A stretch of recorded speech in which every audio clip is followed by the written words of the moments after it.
Une forte équipe technique nous accompagne ce matin dans votre émission Grand Jury. Nous sommes au rendez-vous. Bonjour à toutes et à tous.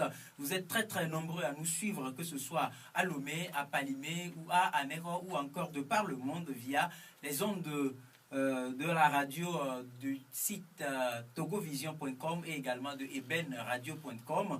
Bonjour à vous toutes et à vous tous. Nous allons tenter ce matin avec nos invités de répondre à une interrogation qui taraude les esprits depuis quelques semaines. Il s'agit de chercher à savoir quelle analyse les uns et les autres font des conclusions du sommet de la francophonie avec en toile de fond la question des réformes, du respect de la Constitution dans les États africains face aux légitimes aspirations des peuples, notamment l'alternance et la limitation du mandat des chefs d'État africains. C'était donc au cœur du sommet de la francophonie à Dakar il y a quelques jours avec le discours du président français François Hollande. Au micro pour l'animation de cette émission ce matin, appelez-moi tout simplement Rodrigue Aego et comme je l'avais dit, une forte équipe technique avec Anita Aouché, Innocent Zéou et Esther Zézé pour la radio et Émilie pour le site togovision.com.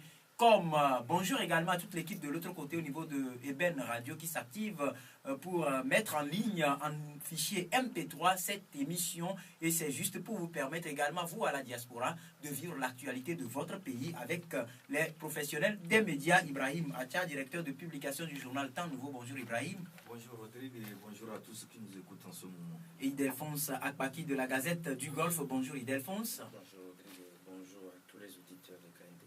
Avant d'amorcer le sujet proprement dit ce matin, permettez quand même qu'on essaye d'ouvrir un tout petit peu sur l'actualité sociale de notre pays, avec en toile de fond le préavis de grève lancé par la Synergie des travailleurs du Togo qui doit s'expirer dans quelques jours. Forcément une grève qui suivra si aucune solution n'est trouvée aux revendications de la Synergie des travailleurs du Togo, sans oublier également les nombreux appels des organisations de défense des droits de l'homme quant à ce qui concerne la hausse des prix des produits pétroliers, la cherté du coût de la téléphonie mobile, sans oublier leurs répercussions sur les frais de transport et sur les produits de première nécessité dans les marchés du Togo, Ibrahim. Oui, au niveau de la synergie des travailleurs du Togo, nous avons appris qu'ils ont lancé un préavis de grève et ça s'expire, je pense, le 4, si je ne me trompe pas, si j'ai bonne mémoire. Donc demain? Demain. Et donc, d'ici là, je pense que les autorités du pays vont prendre langue avec cette synergie, ou du moins c'est la coordination de cette synergie, et ensemble voir dans quelle mesure ils peuvent trouver des solutions en attendant quand même de voir la plateforme revendicative de cette synergie. Le vrai problème, c'est qu'au Togo, les gens n'aiment pas tenir leurs promesses. Et c'est ça qui crée des situations... Est-ce que c'est qu'on n'aime pas tenir les promesses ou bien c'est relatif au manque de moyens, puisque la situation économique est pire dans tous les États du monde? Monsieur Rodrigue, il y a eu une signature, il y a eu un accord de principe entre la synergie et le gouvernement. Et depuis ce temps, à mon avis, les choses n'ont pas évolué. Et c'est ce que la synergie a fait savoir à sa base lors de l'Assemblée générale qu'elle a tenue au centre communautaire de Lomé-Tokoin. Et lors de cette rencontre, la synergie a signifié clairement aux enseignants et du moins à tous les fonctionnaires de la fonction publique que les choses n'ont pas évolué. Effectivement, les fonctionnaires ont remarqué que les choses n'ont pas évolué. Pourquoi ça n'a pas évolué? C'est parce qu'à un moment donné, le gouvernement n'a pas tenu ses promesses. Il y a eu beaucoup de choses qui ont été dites, mais qui n'ont pas été faites. Et d'aucuns diront qu'il y a le problème de moyens. Même s'il y a le problème de moyens, il va falloir que le gouvernement communique, parce que quand on ne communique pas, on est dans son bureau, on est face à des difficultés, on ne veut pas signifier cela à son interlocuteur, mais son interlocuteur ne peut pas savoir. Donc il faut forcément communiquer et dire à son interlocuteur que nous sommes face à cette difficulté. Voilà ce qui nous amène à ne pas pouvoir honorer notre engagement comme prévu. Et ça se fait dans des pays qui se respectent. Je pense que ça, le dialogue, la communication doit prévaloir. Et ça, c'est le b.a.-ba même de l'administration en général. Ça se fait. Il faut communiquer avec son interlocuteur, dire à ton interlocuteur qu'on est face à ce problème. C'est vrai, il y a des difficultés, vous voyez, avec la venue de l'OTR. Il y a des calculs qui ont été faits, plutôt des prévisions qui ne seront plus atteintes, mais qui ne seront plus atteintes parce que le démarrage de tout système ça rencontre toujours des couacs et ce n'est pas comme on le voudra, mais c'est au fil du temps qu'on déroule vraiment la stratégie et les choses évoluent normalement. Avec cet argument, je pense que le gouvernement, M. Artem Mahomet Zounou, pouvait appeler la direction ou bien le directoire de la synergie et leur expliquer clairement la situation. C'est des Togolais, c'est des gens qui militent aussi, qui veulent que le Togo évolue. Ils ne sont pas contre l'évolution du Togo. Ils veulent que le Togo évolue. C'est des gens, c'est des Togolais, c'est des patriotes. La preuve, le Togo a besoin d'eux pour évoluer. Justement, parce que quand les fonctionnaires ne sont pas bien payés, c'est tout l'appareil de l'État qui est sapé. Je me rappelle, Omar Bongo disait que lui, il paie des salaires non des perdièmes. Allusion faite à ces autres pays qui ne paient pas bien leurs fonctionnaires. Et ça, il le disait avec fierté. Je pense que si on paie bien aussi les fonctionnaires, quand nos autorités aussi vont sortir du territoire, ils vont sortir avec la tête haute et dire que nous aussi, nous sommes des gens capables, nous payons bien nos fonctionnaires. Et voilà, Ildefonse, par rapport à cette réalité que les Togolais vivent depuis quelques jours, comme je l'ai dit tout à l'heure, les organisations de défense des droits de l'homme qui haussent le ton par rapport au prix trop élevé de la téléphonie mobile, par rapport à l'augmentation ou la hausse des prix des produits pétroliers à la pompe, malgré la chute du prix du baril sur le plan international. Aujourd'hui, ça répercute négativement sur le panier de la ménagère et les Togolais sont un tout petit peu peinés, surtout en cette période de fin d'année. Oui, je voulais dire deux mots par rapport à l'intervention de Ibrahim que j'apprécie à sa juste valeur. Je voudrais ajouter que le bon sens recommande à ce que quand vous n'avez pas les moyens, il ne faut pas faire des promesses. Les discussions qui ont eu lieu avec... C'est-à-dire en quelque sorte, un tien vaut mieux que deux, tu l'auras. Les discussions qui ont eu lieu, ça fait des années que les travailleurs représentés d'abord à travers les centrales syndicales et puis après par la synergie ont engagé des discussions avec le gouvernement. Et chaque fois que les discussions sont menées, les décisions sont prises. Je crois savoir que le gouvernement n'a pas été forcé à signer un quelconque papier avec les principaux responsables de ces syndicats. Et si aujourd'hui, on trouve que tout ce qu'on a arrêté comme décision, on doit balayer cela de revers de la main, je crois qu'il y a ce que j'appelle sans froisseter que ce soit de l'irresponsabilité et de la démission. Parce que ce régime, à travers ce gouvernement, a toujours fait de la roublardise et du dilatoire son mode de gouvernance. Et c'est ce que nous remarquons à tous les niveaux. On a fait du non-respect de la parole donnée un système de gouvernance. Et c'est ce qui fait aujourd'hui que les efforts consentis par la population et surtout les travailleurs que nous appelons communément les contribuables ne donnent rien du tout. Le peuple se bat, mais le gouvernement n'arrive pas à être à la hauteur de son moyen d'action. Pourquoi? Parce qu'il y a eu des missions. Nous parlons de la communication. Il faut remarquer que dans la sous-région ouest-africaine, le Togo est le seul pays où la communication est bien chère. Très chère. Et il nous arrive des fois d'être spoliés, non seulement par les principaux opérateurs de téléphonie mobile, mais aussi par les gouvernants eux-mêmes. J'adonne comme exemple. Faire allusion à la collecte de 5 francs sur les appels pour aider les éperviers. Ça, c'était pour aider, soutenir la cause nationale à travers les éperviers. Et oui, soutenir demande un minimum de respect. Et ce respect à la population se doit à partir du moment où, quand vous avez collecté, il faut rendre compte. Il faut rendre compte. Est-ce que jusqu'à présent, vous avez appris que le gouvernement, sinon la commission qui a opéré, a fait les comptes au peuple? Non, sinon ça, sincèrement, le chef du gouvernement, son Excellence Artem Kwesi Agodia Oume-Zounou, a promis de faire les comptes.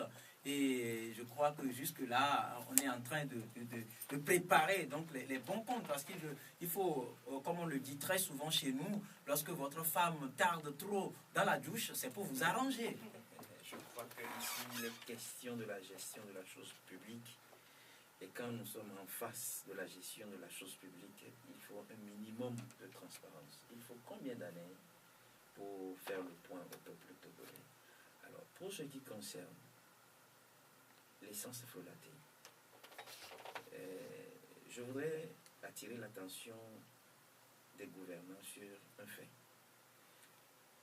Dans la sous-région ouest africaine, le pays qui a une expérience dans la gestion, c'est le Bénin. Je ne vois pas comment le Bénin, à travers ses autorités, est arrivé à gérer ce secteur.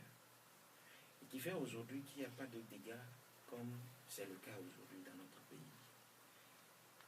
Il faut s'inspirer des expériences des autres dans le bien pour mettre à l'aise la population. Quand nous prenons le coût du baril qui augmente, les gouvernants disent c'est parce que le prix du baril augmente, c'est pourquoi le gouvernement augmente également au Togo. Mais la question est de savoir, quand le prix du baril baisse, pourquoi on ne baisse plus au Togo? Mais parce qu'il y a des stocks à évacuer. J'ai entendu le ministre dire des élucubrations par rapport à ça. Et je crois que c'est une manière de dire que nous sommes là et ce que nous avons à faire, nous le ferons, quel que soit ce qui arrivera. Parce que, normalement, gouverner un État, c'est servir l'État. Il faut servir dans la transparence. Tu sais, la belle preuve, comme je le disais hier à un confrère, c'est que ces stations d'essence que nous avons dans notre pays, le Togo, sont pour la plupart gérées par des gros bonnets, des gens qui sont proches du pouvoir. Et le fait même que le baril augmente ou diminue et que le prix est statique ou augmente, arrange qui? Tous ceux-là qui ont ces stations d'essence. Voilà. Ibrahim, par rapport à toute cette situation, qu'est-ce qu'il faille faire aujourd'hui pour appeler peut-être le gouvernement à vite satisfaire les besoins des travailleurs pour qu'on ne vive pas de jours troubles? Peut-être on ne sait jamais dans quelques heures, parce qu'après, à l'épuisement de leur préavis, forcément, la synergie ira à la grève. Et qu'est-ce qu'il faut également lancer comme appel à la synergie des travailleurs du Togo pour qu'il y ait de l'apaisement dans le pays? Bon, mais de la part du gouvernement, je pense que nous allons lancer un appel de sincérité et surtout de langage de vérité. Lorsque on est en face de certaines difficultés, il faut appeler son interlocuteur et vous allez échanger, faire connaître l'état des lieux des choses et surtout ne pas mentir, puisque lorsque l'interlocuteur a des données et que vous tentez de justifier par des données erronées, il va de soi que l'autre partie vraiment soit frustrée et ne puisse pas faire des concessions possibles. Vous savez qu'au niveau de la synergie des travailleurs du Togo, ce sont des fonctionnaires de l'administration publique. Il y a des données qui circulent dans leur bureau. Il y en a qui sont au ministère de l'économie et des finances également. Il y a des données qui circulent dans leur bureau. Ils savent ce qu'il y a comme entrée en matière de ressources dans notre pays. Et donc, par rapport à ces données, si l'État donne d'autres chiffres, je pense que ça frustre et ça donne le sentiment qu'on est en train de les dribbler ou bien de leur cacher la vérité. Mais lorsqu'il y a sincérité, il y a le langage de vérité dans tout ce qu'il y a comme démarche, ça amène l'interlocuteur à comprendre des situations et forcément à ramollir sa position. Au niveau de la STT, nous savons que ce sont des Togolais, c'est des patriotes, c'est des gens qui aiment leur pays. Quand on entreprend une lutte syndicale, c'est qu'on voudrait que les choses s'améliorent. Et lorsque les choses s'améliorent, c'est le pays qui se développe, c'est le pays, c'est les populations qui s'épanouissent. Et donc, nous n'allons pas tout de suite dire que leur lutte est une lutte dirigée contre le pays. Mais c'est une lutte noble, c'est une lutte qui veut amener les gens à une certaine situation sociale beaucoup plus acceptable. Mais il y a quand même ce mais que nous allons introduire, ce mais pour interpeller ces acteurs de la synergie, de ramollir leur position et de toujours continuer de rechercher la voie du dialogue. Parce que les grèves précédentes ont causé des conséquences énormes, des conséquences des pertes en vie humaine. Et ça a beaucoup marqué la conscience collective. Parce que un médecin, quand je prends la grève de la Saint-Faute, le médecin avec son serment d'Hippocrate, je pense, et dit que quelle que soit la situation, il va sauver des vies humaines. Mais quand le Saint-Faute avait fait sa grève, j'ai vu la catastrophe à laquelle nous avons assisté. Les gens sont morts en nombre vraiment que je ne saurais qualifier ici. Il y a eu même des cadavres qu'on a refusé d'introduire au niveau de la mort. Vous voyez que c'est une situation vraiment alarmante. On a assisté quand même à des enterrements précipités de certains et très corps. déshumanisante. Donc, nous voulons appeler de la part de la synergie, puisqu'ils sont toujours, les gens de la Saint-Faute sont au niveau de la synergie, de faire preuve d'humanisme et surtout de ne pas aussi trop tirer sur la corde. Ils n'ont qu'à privilégier le dialogue, continuer toujours par dialoguer. Je pense qu'ils trouveront une solution à ce problème. Revenons maintenant sur le coût de la communication. Vous savez qu'au Togo, nous avons un réseau de communication beaucoup plus performant. Ça, et quand vous circulez dans la sous-région, vous saurez que les réseaux de communication au Togo sont des réseaux performants. Et avec l'acquisition aussi de la fibre optique, c'est un coût, vous le savez. Et donc, tout de suite, je me dis que si on n'a pas encore arrivé à une baisse substantielle des coûts de téléphonie, c'est par rapport à l'effort engagé pour pouvoir amener la fibre optique au Togo et surtout pour rendre notre réseau beaucoup plus performant. Mais quand je prends le réseau Togocel, ils sont passés de 95 francs la minute par rapport à l'appel international à 35 francs actuellement par rapport à l'appel international. Je me dis que c'est une baisse substantielle. Oui, mais ça c'est justement, j'en viens, ça c'est parce que nous sommes en train de parler au nom du bas peuple qui veut, comment dirais-je, vivre ça dans la réalité. Oui. Est-ce que nous, ici, intellectuels sur papier, on voit que ça quitte 95 à 35, mais le bas peuple qui paie tout de suite un crédit de 1000 francs et qui le perd après quelques secondes d'appel, vous voyez qu'il y a beaucoup de difficultés à l'expliquer. Il y a beaucoup de choses, mais je pense que les choses sont faites de manière que le peuple trouve son compte et que les choses vont aller en s'améliorant. Et j'ai espoir que les responsables de ces directions de téléphonie sont à pied d'œuvre, ils travaillent ardemment pour que la communication soit beaucoup plus acceptable. Parlant de l'essence frélatée, mon confrère a dit quelque chose qui m'a beaucoup intéressé. C'est vrai, par rapport au Bénin. Il y a eu ce problème. Ce problème a été un problème vraiment qui a beaucoup ébranlé même la gouvernance de Yahi Boni.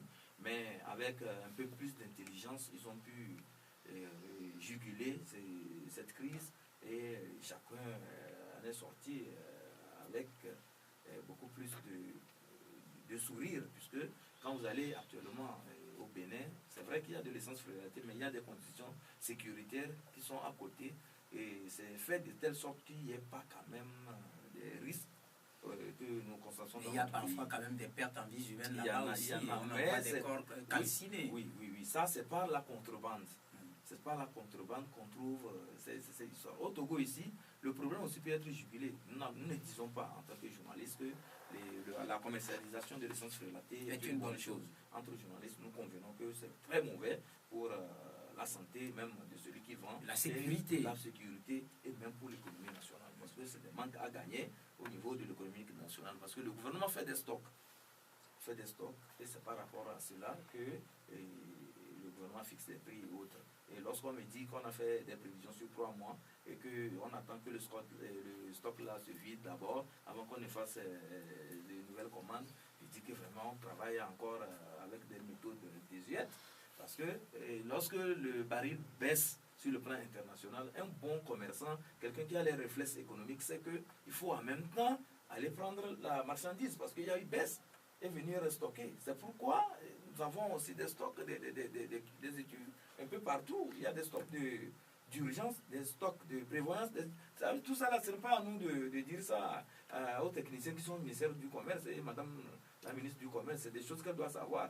Donc il faut revoir sa méthode pour qu'on n'assiste pas à ces histoires. Quand il y a eu baisse sur le plan international, automatiquement, ça doit avoir des répercussions sur le prix à la pompe dans le pays. Ça, c'est automatique. On n'a pas à crier d'abord avant qu'on ne sache qu'il faut faire des choses comme ça. Et voilà, Ildefonse, par rapport à l'appel à lancer donc, à tous les composants pour que les jours qui vont arriver soient sereins et vivables au Togo, parce que Ibrahim l'a souligné tout à l'heure, on a vu les dernières manifestations de la synergie des travailleurs du Togo soldées par la mort de 2 innocents, 2 élèves, avec des morts, des cadavres qu'on pouvait ramasser dans les rues parce que les gens ne pouvaient plus introduire les corps de leurs défunts à la morgue. Les services d'urgence étaient brisés et c'était la catastrophe. Oui, je suis d'avis en quelque... j'épouse un tout petit peu ce que Ibrahim a dit tout à l'heure, mais pas dans son entièreté quand il faut faire appel aux responsables de la synergie des travailleurs pour qu'ils mettent un peu d'eau dans leur vin. La discussion avec le gouvernement togolais ne date pas d'aujourd'hui. Et s'il faut être responsable, je pense que les engagements qui ont été pris les uns devant les autres, ces engagements doivent être respectés par toutes les parties en présence. J'ai noté que à la rentrée scolaire, il s'est passé un phénomène qui m'a donné les mots de tête. Je ne peux pas comprendre que lors des discussions antérieures entre les acteurs de l'éducation nationale et le ministre de tutelle, qu'il y ait eu des acquis et qu'à la rentrée, le gouvernement qui devait s'exécuter parlait à travers le ministre Maganaoui qui disait: nous savons que ce sont des acquis, mais attendez, ce n'est pas possible. C'est parce qu'il n'y avait pas de moyens de liquidité. Vous savez que c'est vrai, la gouvernance, il faut la prévision y est, mais quand les moyens font défaut, on est obligé quand même puisque là, le ministre a été sincère, il a reconnu que ce sont des acquis. J'ai dit dans vos studios ici, un jour, que si on limitait les voyages du chef de l'État à l'étranger, on pouvait. On ne peut pas limiter ça. Il y a des urgences qui amènent le chef de l'État à partir. Il y a des obligations. Je m'explique. Dans un mois, le chef de l'État togolais voyage plus de 5 ou 6 fois. Ce n'est pas vérifié, M. Delphonse. Ce n'est pas vérifié. Et les frais du voyage du chef de l'État, quelquefois, avoisinent les 500 millions. Je dis bien les 500 millions. Je sais de quoi je parle. M. Delphonse n'est pas à la trésorerie de la présidence pour avoir les chiffres. Et ça, je ne pense pas. Je suis journaliste investigateur. Je le sais très bien. Et je vais te donner... Avec tout le respect que je vous dois, je ne suis pas sûr quand même qu'un voyage du chef de l'État fasse les 500 millions. Non, on exagère. Je vais vous expliquer. Le demi-milliard pour un voyage? Mais la police et la politesse voudraient que Ibrahim me laisse parler parce que tout à l'heure, quand il parlait, je me suis tué. Alors, 300 millions pour le chef de l'État parce que lui-même, il prend ou bien il loue un jet privé. L'équipe qui l'accompagne prend la classe à faire dans une autre compagnie. Et quand vous prenez un jet privé et que vous circulez dans l'espace, vous devez payer les taxes. Quand vous atterrissez quelque part, les frais du parking, vous les payez. Le chef de l'État ne se déplace pas seul. Et quand vous arrivez dans les États là, il faut que le chef de l'État et sa suite logent dans des hôtels. Tout ça là, je vous explique, chers confrères, que ça avoisine des fois les 500 millions, le demi-milliard. Je ne dis pas que le chef de l'État ne voyage pas, mais je dis qu'il faut limiter les voyages du chef de l'État. Il faut aussi limiter le gâchis financier qui se fait voir quelquefois quand on organise ou bien quand on arrive à chômer et à payer certaines journées où des milliards s'envolent. Je sais de quoi je parle. Alors, quand vous vous donnez à ces gens de scène et que dans votre pays, vous n'arrivez pas à payer les travailleurs, les pauvres contribuables, qui travaillent, qui usent de leur sang. Aujourd'hui, il y a ébullition dans tous les secteurs. Et quand il faut être responsable, je suis sûr que l'exemple doit venir des premiers dirigeants. Voilà pourquoi j'ai été parmi ceux-là qui ont dit les dirigeants togolais ne sont pas un exemple pour le peuple togolais quand on nous parle de civisme et de citoyenneté. Je voudrais à l'égard, ou bien à l'endroit des responsables de la synergie, je voudrais les galvaniser plus. Parce que mais il faut le quand combat, même, parce que oui, c'est vrai, le combat on qui a les été encourage mené, dans le combat, mais le diluer combat, le vin. le combat qui a été mené, quand ça a commencé, on a vu tout ce que ça a donné. Vous avez cité tout à l'heure le décès de Sinandare et de Luki. Et quand vous prenez la loi fondamentale togolaise en son article 35, le droit à l'éducation garanti par l'État togolais. Ces petits-là demandaient quoi? Le droit à l'éducation. Si le gouvernement avait pris ses responsabilités vis-à-vis du monde scolaire, vis-à-vis du monde de l'éducation, je suis sûr que ces deux compatriotes n'allaient pas perdre la vie. Comme ça. Je continue. Vous parlez de décès. Oui, nous tous, nous sommes des êtres humains. Mais quand vous prenez les engagements, il faut les respecter. Si vous êtes les premiers à nous parler du civisme et que vous n'arrivez pas à respecter vos engagements, vous n'arrivez pas à faire valoir le respect de la parole d'un homme, vous fondez quel genre de république?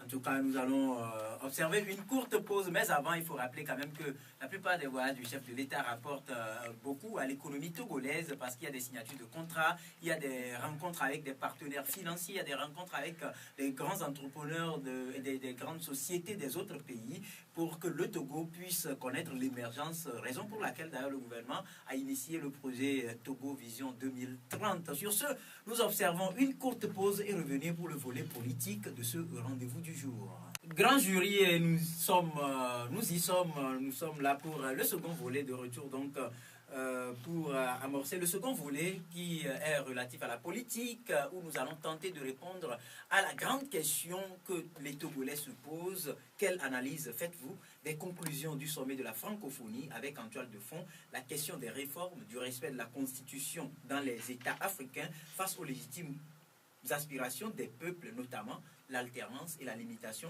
du mandat des chefs d'État africains. Nous le disons parce que le chef de l'État français, François Hollande, en a parlé dans son discours à Dakar il y a quelques jours, et c'est sur ce sujet que nous allons nous appesantir maintenant. Ibrahim, vous avez suivi indirectement, je veux dire, puisque un bon journaliste, le sommet de la francophonie. On a assisté au discours du chef de l'État français, François Hollande, qui a été clair et qui a plus interpellé et mis en garde les chefs d'État africains face au respect des constitutions de leur État. Oui, vous savez que le sommet de la francophonie, le 15e sommet qui venait de se dérouler à Dakar, a été une occasion pour le président François Hollande, le président français, de discuter avec ses pairs africains. Et lors d'une si grande rencontre, on ne peut pas passer sous silence les événements récents du Burkina Faso. Et quand on se réfère au Burkina Faso, c'est que forcément on doit parler de la limitation des mandats et des constitutions des pays. Et donc, par rapport à la tempête, ou bien le balai citoyen qui a amené Blaise Compaoré à quitter involontairement son cher pays, le Burkina Faso, le président François Hollande a touché du point sur la Constitution et les velléités de révision de Constitution à des fins personnelles. Vous savez qu'au Burkina, M. Blaise Compaoré a voulu réviser la Constitution pour pouvoir se représenter en 2015 et briguer un nouveau mandat de plus. Et c'est ce que les Burkinabés n'ont pas accepté. Ils ont tout fait pour l'en empêcher.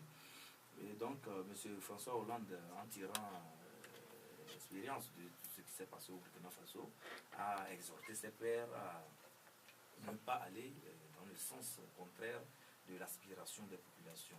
Lorsque vous êtes dans un pays et qu'il y a une constitution bien définie, il faut respecter cette constitution. Il ne faut pas modifier la constitution pour à des fins personnelles, mais s'il y a quand même consensus autour de cette modification, que c'est tous les acteurs et que c'est tout le pays qui s'engage à modifier cette constitution, ça c'est autre chose. Et François Hollande, en le disant, donnait des avertissements indirectement à certains présidents qui ont cette volonté, qui caressent ce désir de trépatouiller leur constitution pour pouvoir s'éterniser au pouvoir. C'était des allusions faites à M. Yahi Boni, qui envisageait aussi modifier la constitution, à Denis Sassou Nguesso et à Joseph Kabila. Il y en a tant d'autres que nous ne pouvons pas citer, la liste est un peu longue. Et c'est ce qui nous amène à féliciter le président Faure Gnassingbé lors de son passage à Accra, qui a été clair en tant que garant de la constitution togolaise. Il a dit que la constitution togolaise sera respectée. Il ne veut pas modifier cette constitution en l'état actuel.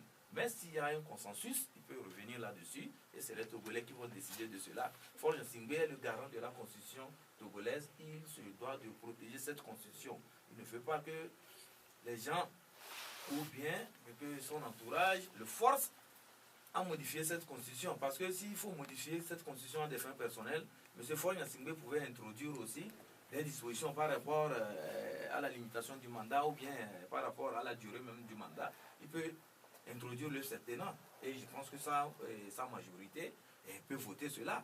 Mais en tant que démocrate, il veut se faire. C'est quand même une majorité qui n'est pas... En tant que démocrate, il ne veut pas rentrer dans des velléités de despote, dans des velléités de président monarque. Et donc, il veut respecter la Constitution et c'est un bon démocrate, il le fait. Et quand nous revenons maintenant aux conclusions de la francophonie, nous disons qu'il y a eu des choses qui ont été dites ici à Lomé et c'est l'occasion vraiment de rappeler cela. Nous avons eu la chance qu'un de nos confrères, M. Dimas Dikodo, il était à Dakar et par rapport à la supposée rencontre entre Faure et Hollande, M. Dimas Dikodo nous a rapporté des éléments qui contredisent tout ce qui se dit par rapport à cette rencontre. Il n'y a pas eu de rencontre entre Faure et François Hollande à Dakar. Et tout ce que les gens ont rapporté. Sinon, nous ne parlons pas de rencontre. Je ne parle pas de vous. Je parle de tout ce qui se dit dans la ville. Et lorsqu'on a l'occasion d'éclairer un peu la lanterne de nos citoyens, de nos compatriotes, je pense que c'est de bon ton que nous le fassions parce que nous sommes des hommes de médias. Il n'y a pas eu de rencontre entre Faure et François Hollande. Et tout ce qui se dit, que François Hollande a donné des avertissements, a dit patati patata, c'est des faussetés que les gens sont en train de rencontrer et de raconter plutôt dans la ville. Et il faut vraiment qu'on évite ce genre de choses. Et c'est là où je m'avais aussi dire que la communication du chef de l'État, Faure Gnassingbé, est mal ficelée. Les gens sont autour du Faure Gnassingbé, ils se chargent de sa communication, mais ne font pas un effort pour communiquer. Normalement, après ce voyage de Dakar, la cellule de communication doit être en mesure de pondre un communiqué de presse à l'endroit. On a suivi quand même, après le voyage du Ghana, quand même on a suivi M. Pétési sur... Non, c'est une mise au point. La c'est une mise au point. Ça aussi c'est un travail de communication. C'est un travail de communication. Puisque ce sont eux qui sont autour de la chose, j'avoue qu'ils sont en train de faire une meilleure communication. Je vous dis que j'étais pas directement au sommet de l'UEMOA à Ouaga, mais j'avais positionné un de mes confrères là-bas qui est en même temps correspondant du journal Le Temps Nouveau à Ouaga. Le monsieur était là-bas. Lorsqu'on a fini le sommet de l'UEMOA, quelques heures après, il y a eu le communiqué de la présidence de la République du Faso, avec à l'époque Blaise Compaoré, sanctionnant les travaux de cette rencontre du sommet de l'UEMOA. Et c'est la copie de ce communiqué de presse que mon confrère du Burkina m'a envoyé ici. Il y avait tout sur ça. Communiqué de la cellule de communication. Donc en clair, au Togo, ça manque. Au Togo, mais ça manque. Mais on n'a jamais eu ça. Monsieur Delphonse est ici. Est-ce qu'il a une fois eu un communiqué de presse de la présidente de la République? Il n'y en a pas. On ne l'a jamais eu. c'est qu'on doit revoir le dispositif à ce niveau. Voilà. Et Ildefonse, en tout cas, je voudrais qu'on s'en tienne au discours du président français François Hollande par rapport à tout ce qui a trait aux questions de réforme, de constitution, limitation de mandat, respect des aspirations des peuples, et sans oublier quand même la déclaration de Abdou Diouf qui a dit que dans tous les cas, eux à leur époque, ils en avaient fait, mais aujourd'hui, il n'est plus envisageable qu'un chef d'État dépasse 10 ans au pouvoir. Oui, je voudrais bien situer mon intervention sur deux points. Parce que quand nous parlons de la francophonie, nous avons toujours tendance à penser que François Hollande, tout ce qu'il a raconté, c'est pour les États africains. Non, pour la première remarque. Vous savez que la politique française, sinon les politiques français, ont été alimentés pour la plupart du temps par l'Afrique, surtout l'Afrique francophone. Alors, il y a des bêtises qui ont été faites au sommet même de l'État français, où des potentats, des tyrans et despotes africains envoyaient de l'argent à travers des mallettes, quitte pour soutenir la campagne électorale d'un candidat. Est-ce qu'il y a des preuves de ces allégations? Il y a eu des djembés pleins de billets de banque envoyés à l'Élysée. Ah bon? Très bien. Je remercie. Je suis minoritaire. Et aujourd'hui, la France est en train de vivre une période qui secoue un tout petit peu sa politique.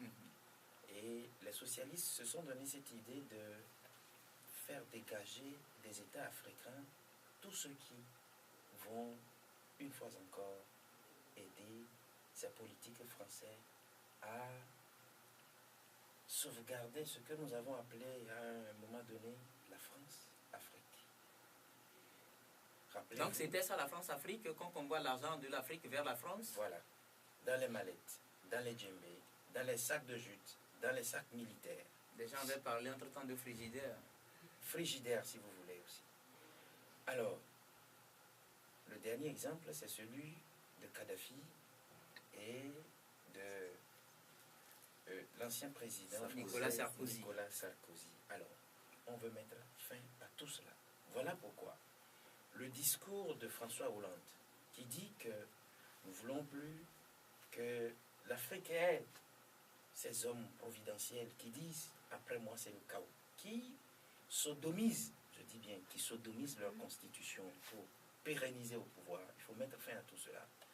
On dit 2 mandats présidentiels. Heureusement qu'au Togo, on n'en est pas là. 2 mandats présidentiels, ça suffit.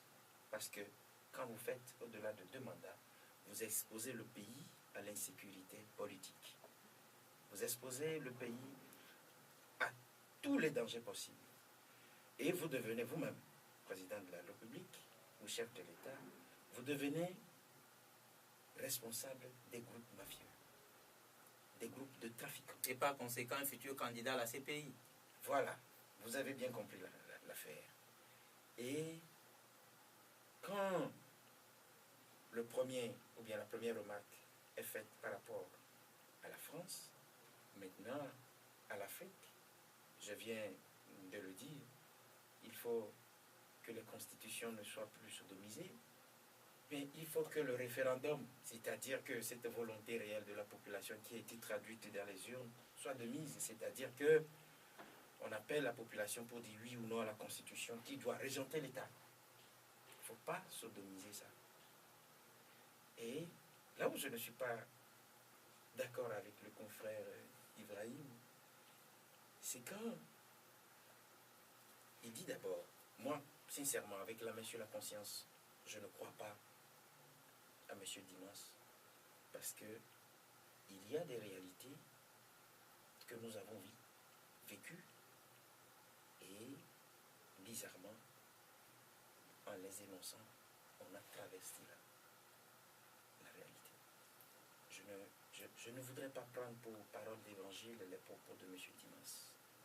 Mais également, pas pour parole d'évangile, les propos des autres aussi. Il était à Dakar en tant que délégué et en tant que journaliste. Bon, en tout cas, on reste dans le sillage parce que je ne voudrais pas qu'on s'attarde sur ce sujet de vérité ou de contre-vérité, mais la réalité se trouve dans ce discours et de tout ce qui s'était passé à Dakar. Je fais cette petite remarque par rapport à ce que son journal a dit de moi. Quand j'étais allé au Burkina en tant que journaliste investigateur, pour faire des investigations sur ce qui s'est passé au Burkina, à la une de son journal, j'ai lu des choses inimaginables. Je ne suis pas mercenaire ni terroriste, mais il a dit. On va continuer, on revient dans le contexte. Alors, je parle de M. Faure. Vous l'avez qualifié de démocrate. Et vous avez dit que M. Faure a dit qu'il va respecter rigoureusement la Constitution togolaise. Et la Constitution en vigueur.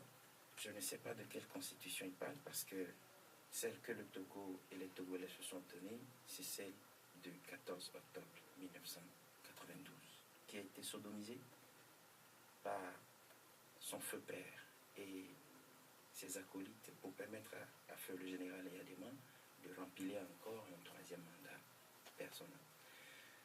Aujourd'hui, quand on parle du respect rigoureux de la Constitution togolaise, j'ai mis dans mon premier papier, quand j'ai écouté le chef de l'État togolais, qu'il était mal placé pour nous parler du respect rigoureux de la Constitution togolaise. Pourquoi? Il est le garant de la Constitution togolaise. La loi fondamentale togolaise fait de lui, en son article 58, le garant de la Constitution togolaise. Mais je suis très étonné que M. Faure soit arrivé au pouvoir en sodomisant la Constitution togolaise en son article 144. Il y a eu élection, et M. Faure a gagné les élections. Qui demande à ce qu'il n'y ait pas de modification de la Constitution en période de vacances ou en période d'intérim. Il a accepté. Mais là, la loi lui dit en son article 74 qu'il donne son avis chaque année, au moins une seule fois, devant l'Assemblée. Est-ce qu'il a fait depuis qu'il a pris le pouvoir? Il fait le discours chaque 31 décembre. C'est pour communiquer avec ça. Et il y a aussi le 26 avril de chaque année, ça il faut le souligner, à la loi veille de la fête de l'indépendance. La loi dit, article 74, le président de la République peut adresser des messages à la nation. Il s'adresse une fois par an à l'Assemblée nationale sur l'état de la nation. C'est de ça que je parle. Est-ce qu'il a fait une seule fois depuis qu'il a pris le pouvoir? La Constitution fait obligation au chef de l'État et à son gouvernement, son article 145, de déclarer ses biens et avoirs. Est-ce qu'il l'a fait? Est-ce qu'il l'a fait? Bon, on ne va pas quand même faire un procès. Non, on parle du respect rigoureux de la Constitution. Et j'ai dit, le chef de l'État togolais est très mal placé pour nous parler du respect de la Constitution togolaise, dont il est lui-même garant, comme tu l'as dit tout à l'heure. Et quand moi je vous dis que le chef de l'État togolais viole tous les jours la Constitution togolaise, c'est quand nous prenons l'article 76 de la Constitution togolaise. L'alinéa 2 dit: la fonction de membre du gouvernement, les fonctions de membre du gouvernement sont incompatibles avec l'exercice de tout mandat parlementaire, de toute fonction de représentation professionnelle à caractère national et tout emploi privé ou public, civil ou militaire, à toute autre activité professionnelle. Je crois savoir qu'il y a 2 militaires dans son gouvernement, mais l'article 76 interdit cela.